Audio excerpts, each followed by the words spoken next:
Mr. Chair, we're ready when you are.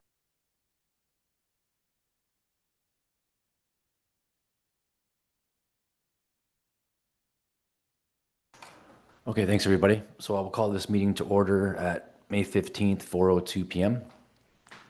I'll read the land acknowledgement.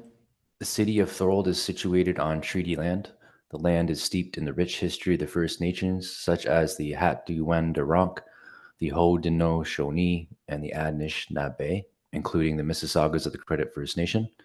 There are many First Nations, Métis, and Inuit people from across Turtle Island that live and work in Niagara today. The city of Thorold stands with all Indigenous people, past and present, in promoting the wise stewardship of the lands on which we live.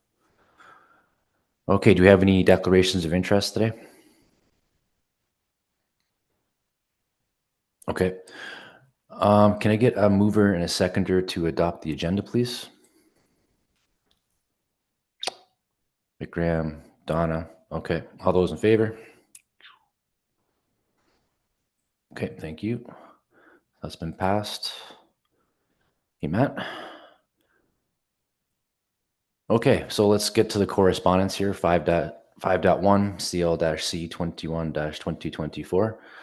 So we had we asked the city council for an extra $800 for the Heart Niagara Bike Rodeo. So that has been approved, which is great. I'm also been able to get about $600 in private funding as well. So that's also great. So thanks, Sean, for the help on that. So we're looking, it's looking okay. There probably might be a $250 per student for them to participate, but that would get them to what they're looking for altogether. So it looks like should be okay, and that'll be taking place next month, and I'll keep you guys updated with the schedule and times if you want to check it out. Any comments, questions on that one? Okay, great. Lively bunch today. Let's see, CLC 2022-2024, the Road Safety Advisory Committee resolution concerning report PWCS 4-2024. So it looks like we recommended to stop the stop signs, but it looks like council wanted to proceed. Was there any specifics on why they wanted to proceed? Mr. Dunsmore, Councillor D'Angela, were you able to fill us in? Well, I could just add that I know there was a speaker, Ron Devereaux, that came and spoke. He wants the traffic's calming measures implemented. And what I wanted to do was a bit of a pause so staff can work with the individual that was going to be directly affected with the stop sign being at the end of his driveway. I know staff was trying to accommodate him as best they can. It's a difficult situation because of the intersection. So council still wants to move forward with the continuation of putting the stop sign in there. And maybe Sean can mention a little bit more. I know staff was trying to work with him, with the proponent that had the issue of trying to resolve it, but there wasn't a whole lot that can be done given the intersection and how it's configured. Sean, if you wanted to add a few more comments. Yeah, Councillor D'Angelo has it summarized pretty well, and we have this problem in a few places around the city where we have three-way stops, and that means that the straight through road, the driveways tend to interfere with that intersection. In this case, the driveway is just slightly outside the intersection, but the stop sign is going to be right there at the eastern edge of his driveway. The manager of Public Works has been out and he's looked at the sidewalk and the arrangement of the sidewalk, and he thinks he's minimized the effect on that, and he's working with them. But we may have to come back and discuss this again after the installation to see how much of a problem it actually is. Okay. So it looks like everyone's trying their best to get this resolved. Okay.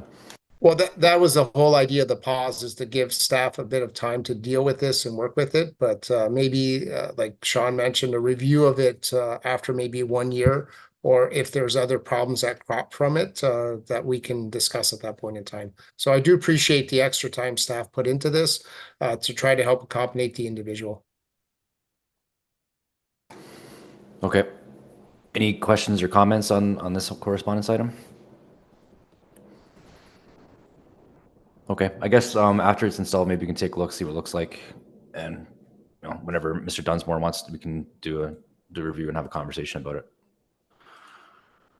Okay, thanks, guys. All right, so on to committee business. We have 6.1, the Allenburg Area Transportation Study. Mr. Dunsmore, do you have some information for us? Yep. The Allenburg transportation study is related to some development and future developments that will be happening in that area. We have worked with our planning department to try to predict what the future development is going to be down there, as well as the couple subdivisions on Barron Road right now. The study goes through and identifies some of the traffic problems that result in that area, primarily when the bridge is the bridge at Allenport or Highway 20 and Seaway. When it's up, people tend to shortcut and use it as a way of use center Barron as a way of getting themselves out of that trapped end, if you will. And then after the bridge goes back down, it takes a significant amount of time for the Highway 20 to clear. So what we looked at was opportunities to control the traffic calming along Barron and Center to reduce that speeding that happens, and that happens without the bridge being up. And so they've identified some short-term solution there about installation of 4 or 5 spots where the speed humps are going to be installed, plus some stop signs to be installed. That'll be a kind of a short-term solution to some of the traffic problems that are going down there. The longer term is to deal with that bridge and the traffic out there. What it talks about in the report is a modification to the intersections, including potentially moving some traffic lights so that when the bridge is going up, there's a stop on the east side of Center Street, which will allow for the intersections to clear and or continue to function while the bridge is up, so that those people crossing Highway 20 can still cross. So that's generally a summary of the report, and the other thing it talks about is some connectivity for pedestrians and so forth, which is all part of our transportation master plan. Anyway, so when we urbanize those roads, this is going to be very useful information to help us determine exactly how to urbanize them. But in the short term, we plan on taking a report to council to recommend the installation of those stop signs and speed humps as quickly as possible. So I know there's a lot of documentation to sift through. I'm not sure if anyone was able to get through everything, but does anyone have any questions for Mr. Dunsmore on this one?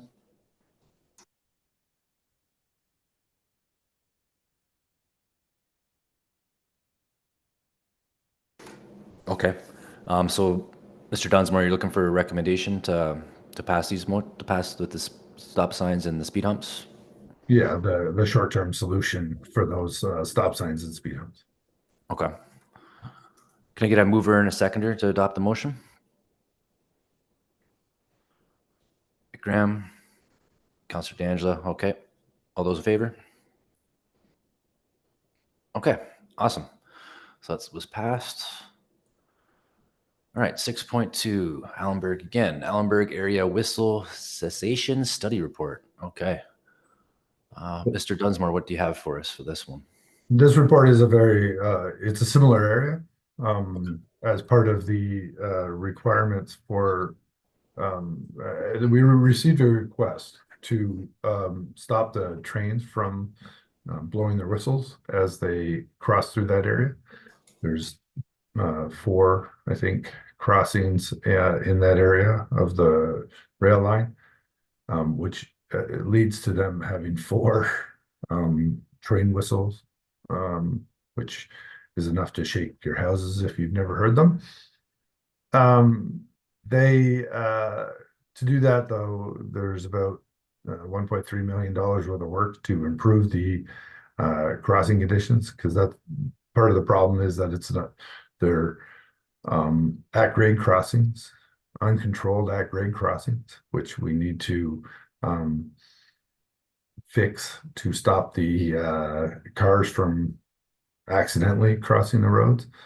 And that's what the whistles are for, is to ensure that the cars are out of the way as they head that direction. So what our recommendation is going to be is to recommend that these types of improvements get pushed to future budgets.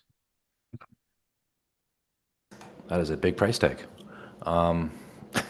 So with those recommendations, like you're going to get the arms, right, with the flashing lights. Is that kind of what you're envisioning? Some of it not so much. The arms and the flashing lights are related to the volume of traffic on the road. So some of those roads are low enough volume that it will just be warning ahead signs. Some of them will be flashing lights. Some of them will be arms and flashing lights. Vikram, you have a question? Mr. Dunsmore, through Mr. Chair, such an expenditure, would it fall under the municipality of Thorold, or should it be under the provincial or the federal government? Because the rail ministry would come under, I believe, one of these other jurisdictions. Like, so how come the city of or municipality of Thorold is involved in setting up these signs? The reason for it is because the rules as it relates to those things is that the road is what causes the crossing.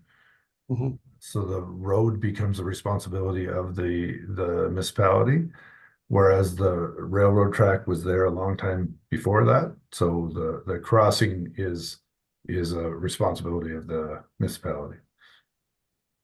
So can we get some kind of, help from the province or the federal government on this? Sometimes they help. I believe the CN will, as a regular, I haven't looked into it in detail, but as a regular thing, any improvements, they kind of cost share about 1/3 to 2/3 for the municipality. So, and then one of these crossings is not city owned at all.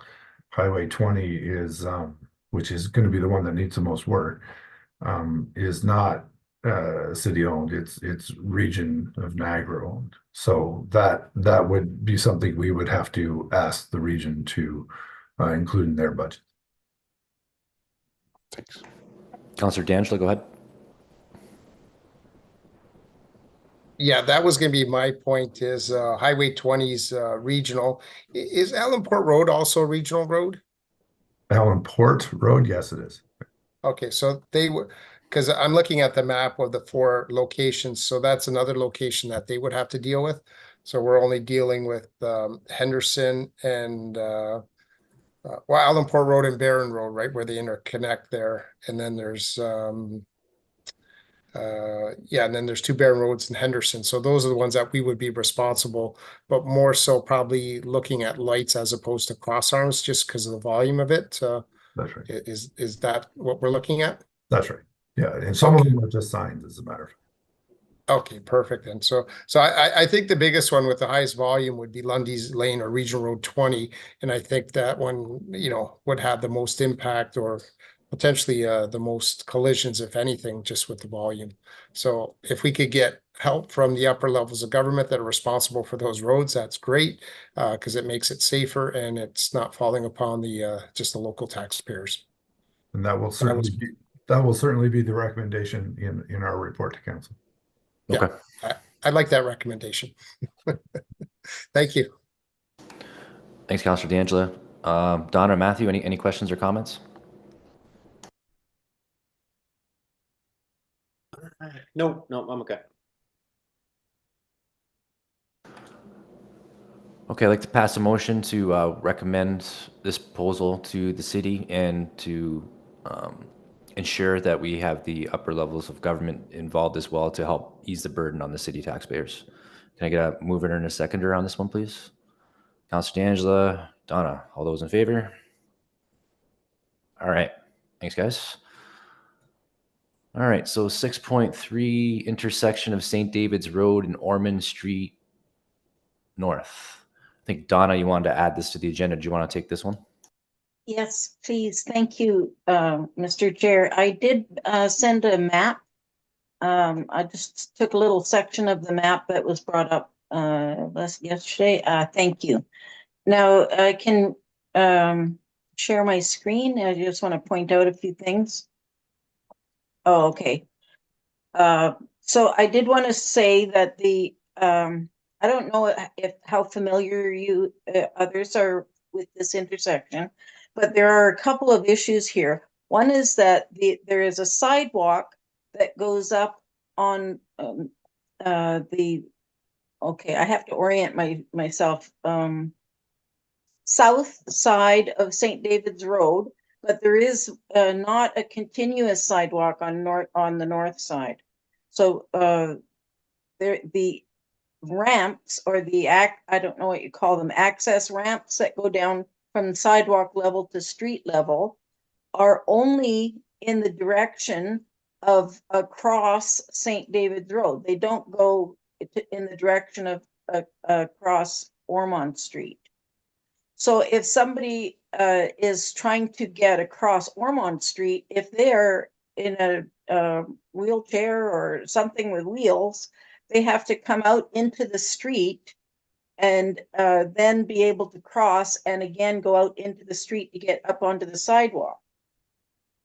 So the bus stop is right there on the corner, and there are quite a lot of people, like moms with strollers and that sort of thing, not only mobility devices, but small children and with moms with small children. The high school is right there, so there is a lot of people crossing at that intersection. If I have difficulty with stairs and steps, and if I have to go from my house up to where I get my car fixed, for instance, I have to go walk out into the street to be able to look up and down the street, because it's difficult to step down and to get out back onto the sidewalk again out into the street to be able to come around that corner and up the ramp. So I think this intersection really needs some attention. At the very least, it needs some crosswalks painted on the sidewalk, on the road. At the very least, for getting safely across Ormond Street. I've said many times the cars go whizzing by very fast. Of course, not all of them, but enough that it's a concern.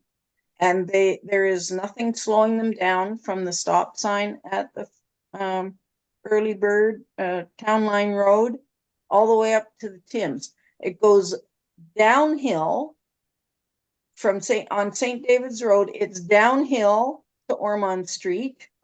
From Town Line Road, it's downhill to that intersection, and from the Tims, it's downhill to that intersection.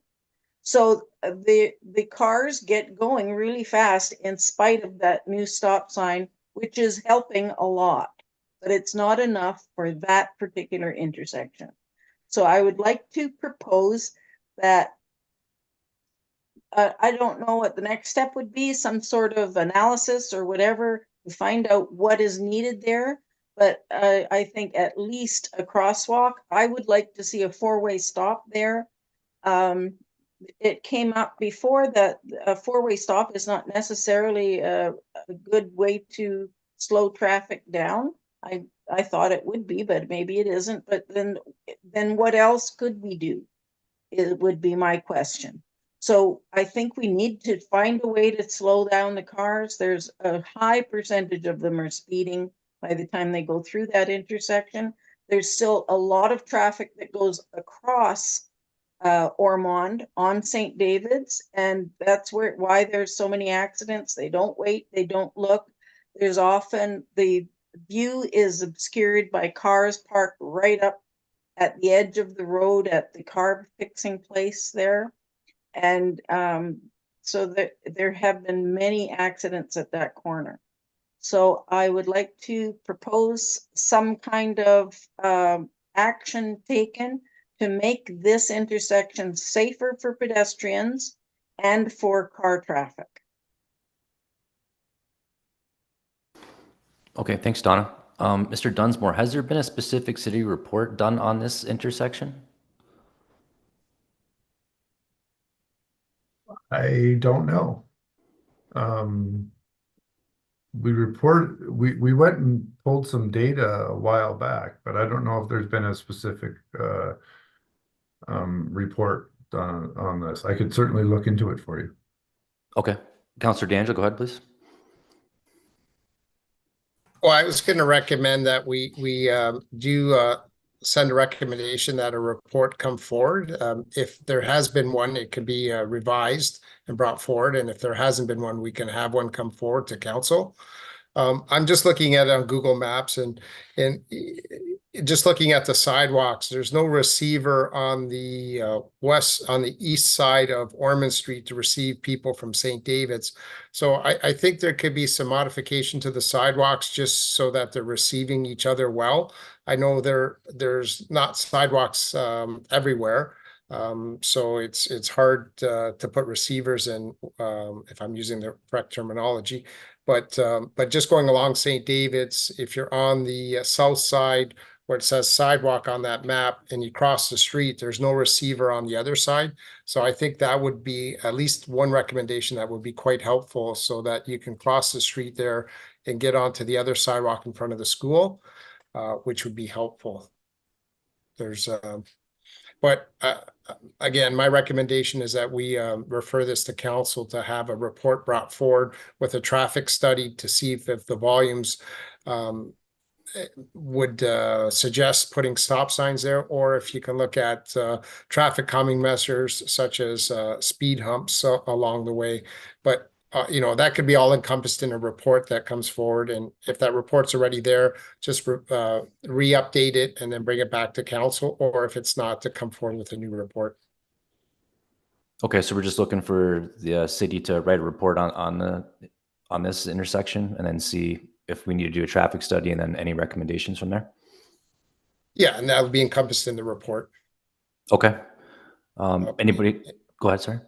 All I was going to say is if Mr. Dunsmore could give us any comments on that. Certainly we can do that. Would you like us to go out and do a PIC and all that stuff on it, or just go straight to council? Donna, go ahead.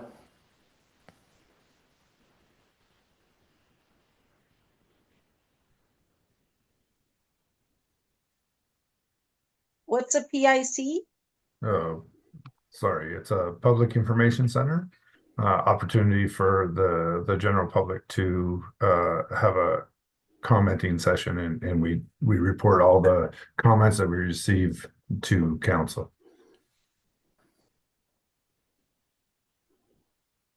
If I could, I think at this time, maybe just a report to council, and that might be one of the recommendations.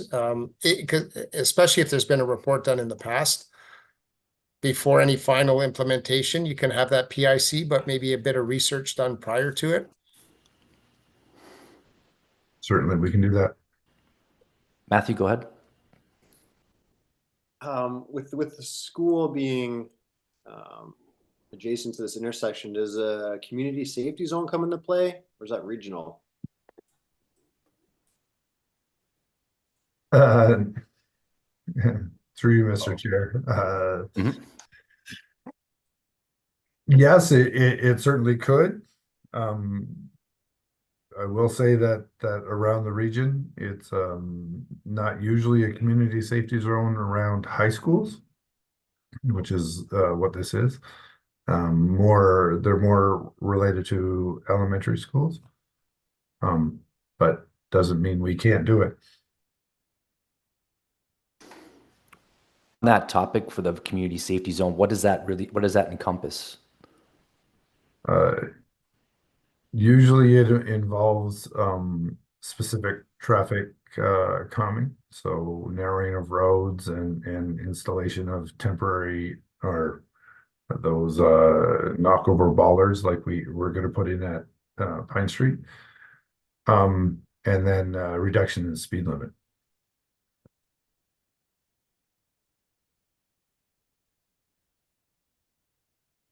Yeah, I just think that ties into kind of our overall general theme of lowering the speed limit within the city boundaries of Thorold, right? Like we've that's come up multiple times, so maybe that's incorporated in that report. Yeah, that seems pretty interesting. So I think a lot of good, healthy debate on this. I think we should pass a motion to have the city of Thorold write up a report. If there's an existing one, we can have an update. Then we can circle back in the next meeting and see what council said and what the city has prepared, and then we can kind of make some decisions from there. Can I get a mover and a seconder? Adopt the motion, please. Donna, and we'll give Matthew one. Okay. Thanks, everybody. And all those in favor? All right, awesome. Okay, so we got 6.4. So this is Cleveland Street parking. So I know Councilor DeRose asked for this item, but he's not able to attend. Let's see.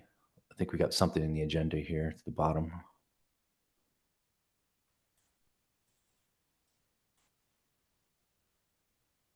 Nope. Okay.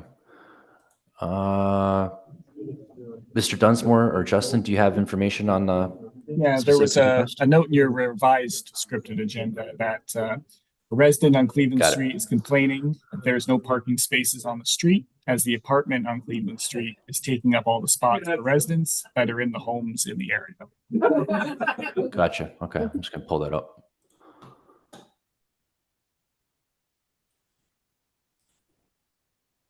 So question for Mr. Dunsmore and maybe Mr. Councilor D'Angelo. Have you ever thought of doing some kind of street parking program? Has that ever been brought up before? We are doing a comprehensive review of the parking across the city. Maybe Sean can give us maybe a bit of an update on how that's going. Through you, Mr. Chair. Yeah, we have a consultant on board. They're doing some of the background information study right now. There's supposed to be a PIC in the near future, and I would like to tell you when, but I don't remember. But it'll certainly be communicated to you as well as any other stakeholders to make sure that we are getting good feedback from everybody. Councilor D'Angelo, go ahead.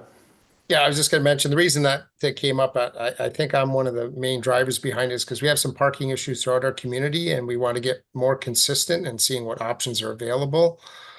So this sort of falls into it, and I know once we hit the public information session or once the consultant finishes it, we'll be able to make some comments on that. I don't know if it'll help alleviate the problem at this present time, but one of the issues is that through the committee of adjustments that I sat on and through planning, there seems to be a lot of intensification of buildings, size, and and making property smaller. It's causing parking issues. Like they don't seem to be as cognizant when they're dividing up these properties in terms of how parking's being affected. And this is one of the things I think we really need to address, even parking on one side of the street so that it makes it a little bit more walkable and cars can get through. So I'm hoping that the consultant's report deals with a lot of these issues, but as specific ones come up, we can sort of deal with them, but hopefully we'll have a comprehensive plan in the near future. Okay, that's good that there's something being looked into at the moment. Mr. Dunsmore, do you know when the consultant's report is due?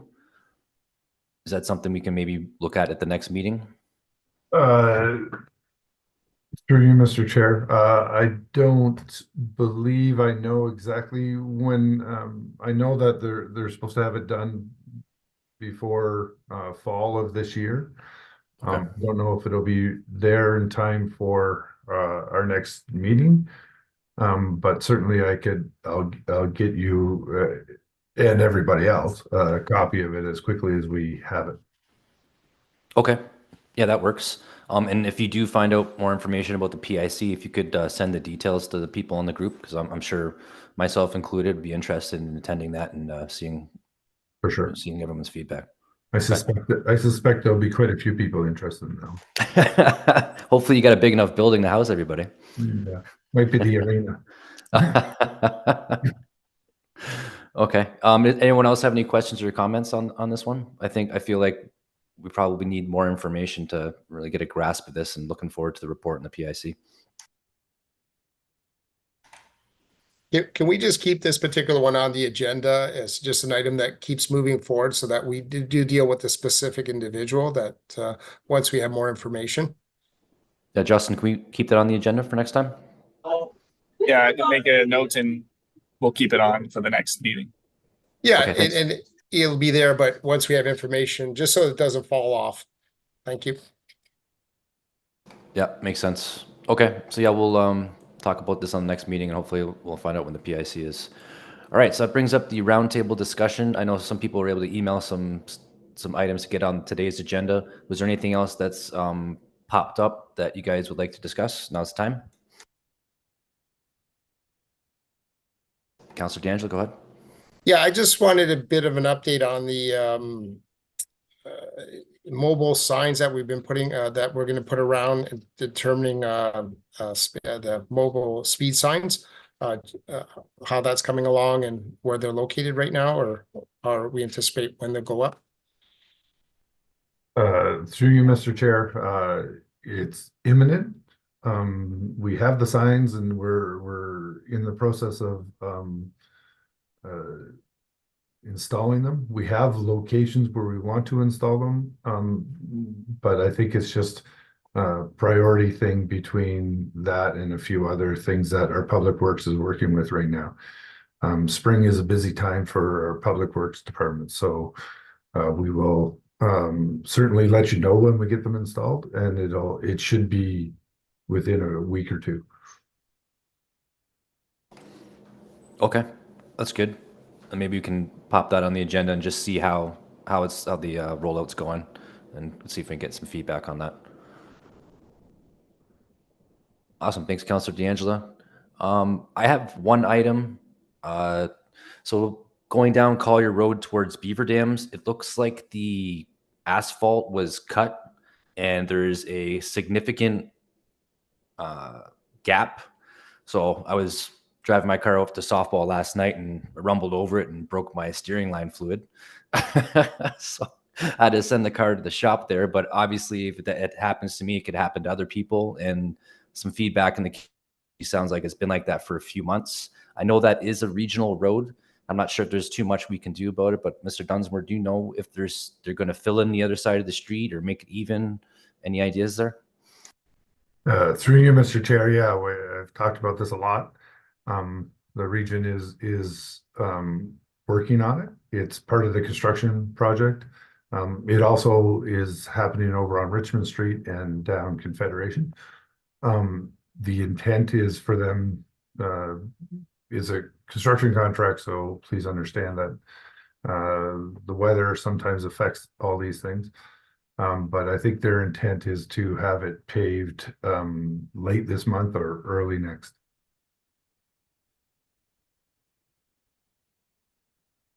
Okay. Yeah, and, you know, construction's might delays and stuff like that. But if it's in a month or so, that's okay. Can we just make sure we have like the proper signage out there? Because I'm not sure if people are able to see it when they're coming down Collier. I believe I saw the one on Confederation, and there is the appropriate signage there. But maybe just can we have the city just kind of take a look and see if we can add an extra sign or two if needed? Certainly, we can do that. Okay. Thank you, Mr. Dunsmore. Anybody else have any items for the roundtable? Vikram, there you are. Go ahead, sir. Mr. Chair, since everybody is here, I would like to find out, since we are on the Road Safety Committee and we sit here and we discuss various safety measures for the road and traffic calming measures, I agree that Thorold itself has is a very mature town, but South Thorold is growing leaps and bounds, and it's not as mature as the original city is. So what we are seeing is a lot of traffic violations happening regularly. They have been reported in various groups. Some of them come to me. People pay heed to them, people don't pay heed to them. So as a part of road safety committee, it's my advice that if we could enroll one person from the bylaw in this committee, so that we can, like we have the Thorold Police representative in the committee, we should have somebody from bylaw as well in the committee, so that after putting up the road safety measures, it's the bylaw that has to make sure that those measures are followed, especially parking at non-parking zones and parking on the sidewalks. Because just putting up signs and just putting up signages or road lines does not stop people from jumping over. So we have seen a lot of violations happening, and is there a way that bylaw can also be a part of the group, and we can then help bylaw find out where the most of the violations are being happening, so that they can have more presence there, and just to deter people from doing whatever they're doing right now. Mr. Dunsmore, do you think we could have the bylaw officer come to the next meeting, and maybe we can have like a list of infractions, Vikram, and ask them if they can have some of their presence for those infractions, or do you think maybe?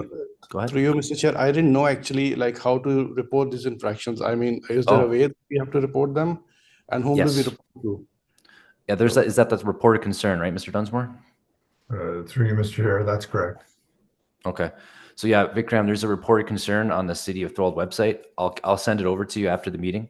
Okay. So they're very responsive. I had an issue with the stop sign. There's a tree getting in the way, so they got rid of the tree, and now the stop sign is more visible. So yeah, within 24 or 48 hours, seems like you get a response, and that they're pretty quick to get out there. So if you want to use that as a first measure and see if you're able to get some results there, and then if you wish to further that endeavor, maybe we could have the bylaw officer on the next meeting if we deem so it's appropriate. Yeah, that's the whole intent, so that we at least the bylaw knows what's happening around the city, without specifically every time sending them a message by email. If they know that this is the area that they have to frequent often, I believe that is a good enough deterrent for people not to do violations. Yep, agreed. So when you do the report of concern, you can take pictures and you can attach your pictures to your complaint as well, your concern. Yep. Councillor D'Angelo, go ahead, sir. Just along that timeframe or along that line, we had a report at the last council meeting. It was Bylaw Enforcement Division statistics. I was going to ask Justin, maybe you can include that for an information purposes for the next meeting. It does talk about all the violations that bylaw is tracking. And in the first, I believe it's the first quarter. I'm just checking the report now as I'm looking at it. Yeah, it's Q1. There was 284 parking tickets, and then also 137 parking complaints. So that might be useful too, just to have a better understanding what the bylaw is doing in our community, just for information purposes. So I asked Justin if that could be added to the next agenda, just for an information report. Sure, we can put that as correspondence. Whenever we get that going to council, I can make sure it is attached to as our correspondence here. Yeah, excellent, because they're going to report every quarter, so that might be useful information for us. Sure. Yeah, that'd be great to look at that information. Ms. Dunsmore, go ahead. And we can also invite our bylaw enforcement people to the next meeting if you wish. Yeah, you know what? Let's see if we can get that correspondence. Then we can do some research, and then we can talk with the bylaw officers, and then ask them some questions, and see if we can identify any trends there. That's a really good idea. Thanks to Councillor D'Angelo. Okay. Anybody else have any items? Oh, Donna, please go ahead. I'm just wondering if there is any more information about the vandalism that the signs were having, the signs near the schools, the speed signs. I know they were being vandalized on, I think it was Victoria Road. They took and it was taken down like 2 or 3 times, according to the posts I'm seeing on Facebook. I know we have not deployed the ones in Thorold yet. Is that correct?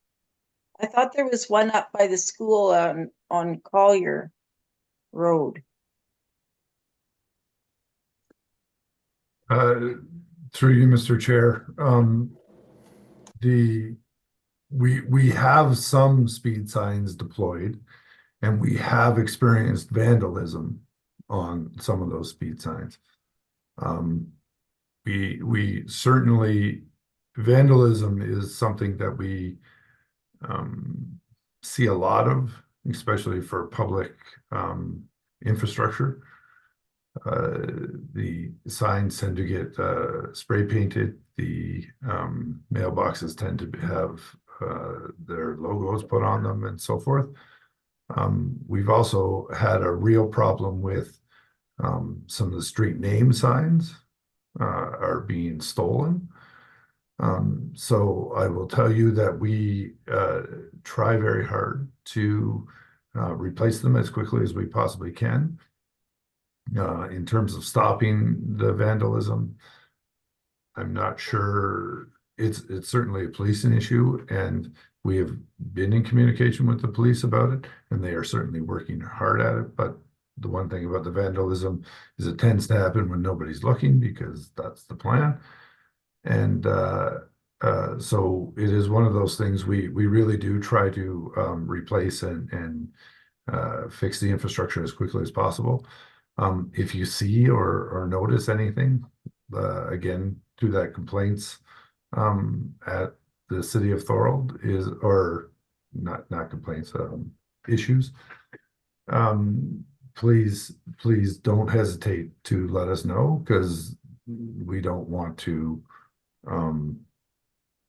make it unsafe in any way because of some vandalism. I wonder if when these signs are deployed and they're new, they would naturally be a strong target for people that particularly disagree with having a sign out there in the first place. So I'm wondering if over time, if that diminishes, if people get used to having it there and they just don't bother anymore.